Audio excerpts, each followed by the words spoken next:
Bugünkü mövzumuz sıçrayışlardır, daha doğrusu tersiya sıçrayışları.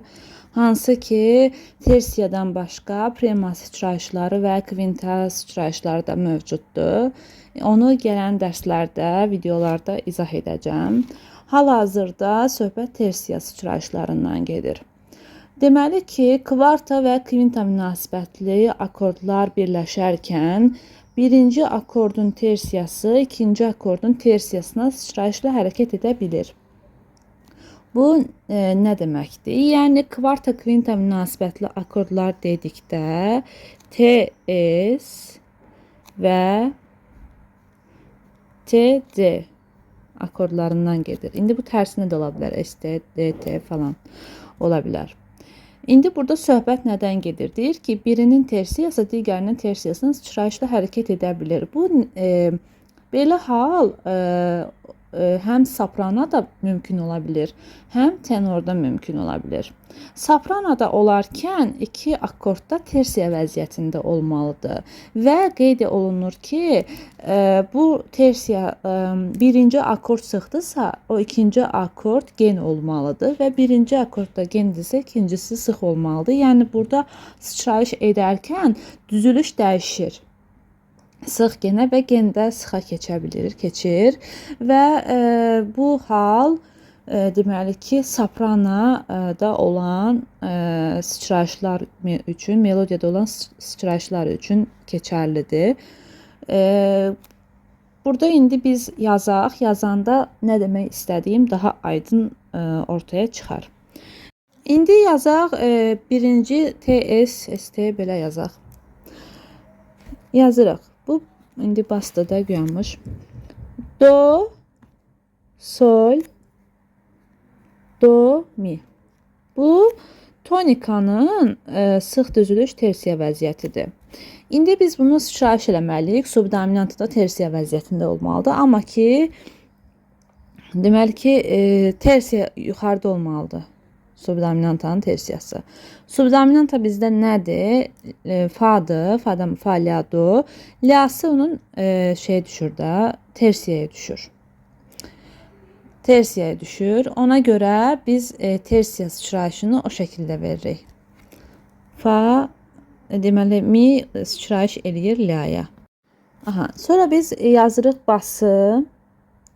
Basımız bizim hardadır? Aşağıda gen olmalıdır çünki. Fa, fa, do, la. Deməli ki, burada həm də ortaq səs olur. Biz ortaq səsi də qeyd edirik. Ondan sonra digər səsdə bir pillə aşağı düşür.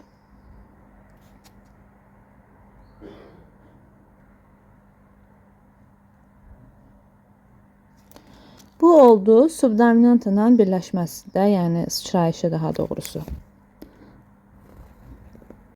İndi biz yazırıq tonikanı gen düzülüşdə. Do, do, sol, mi.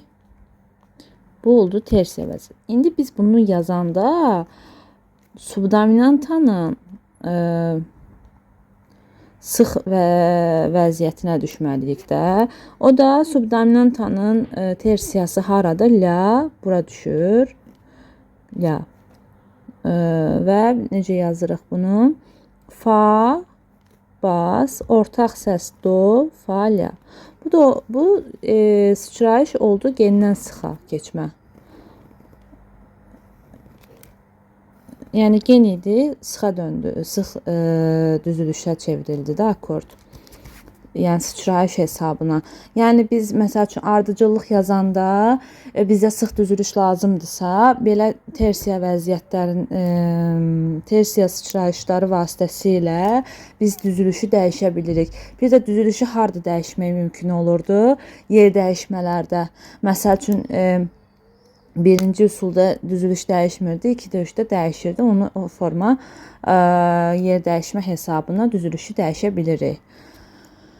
Aha, indi tonikanla eləyək eyni prosesi. Do, sol, do, mi'dir.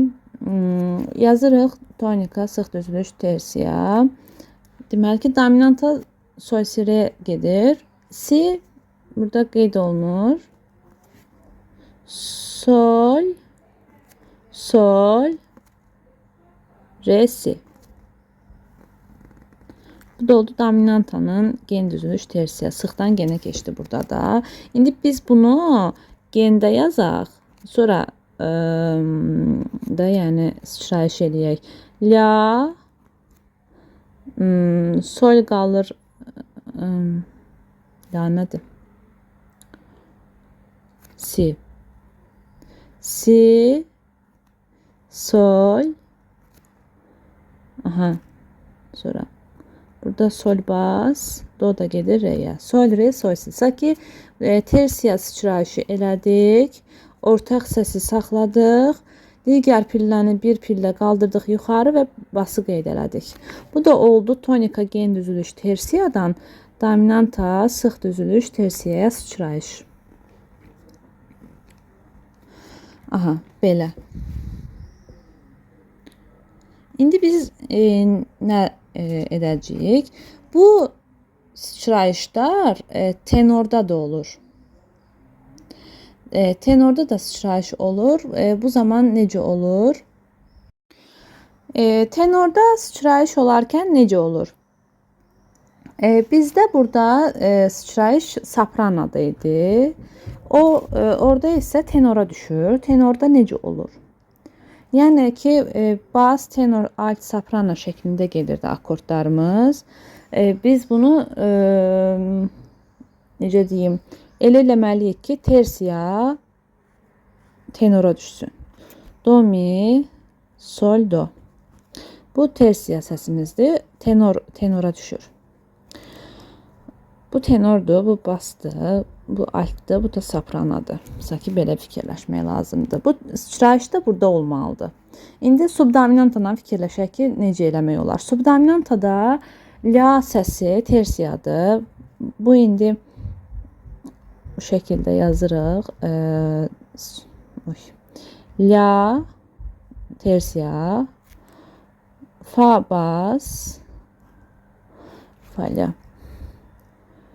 Ortaq səs və digər səsimizi də qeyd edirik. Bir pillə aşağı düşür. Bu oldu bizim tersiya sıçrayışımız. Tonika və subdominanta. Sanki tersiya sıçrayışını elədik və digər səsləri yerləşdirdik. Və bu qədər bəsit. Digər bir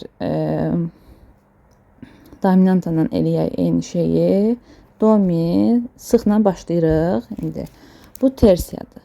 Tenordadır.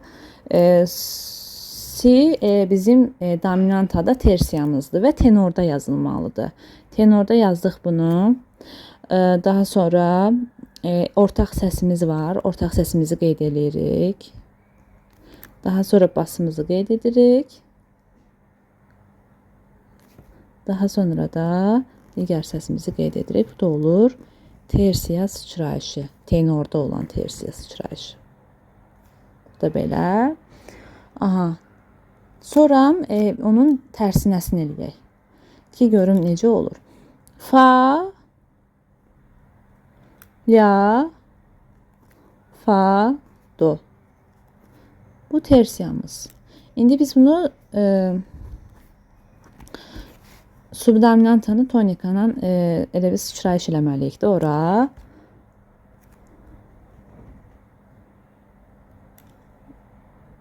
Akordumuzun birinci səsi do. Miyə sıçrayış eləyir. Ortaq səs qalır. Digər səs də bir pillə. Sonra sol, si, sol, re. Bu tersiya tenorda olmalıdır mütləq. Yenə də do. Miyə sıçrayış elədi. Do, mi. Ortaq səs qaldı və digəri do, mi, sol. Digər səslə bir pillə aşağı düşdü.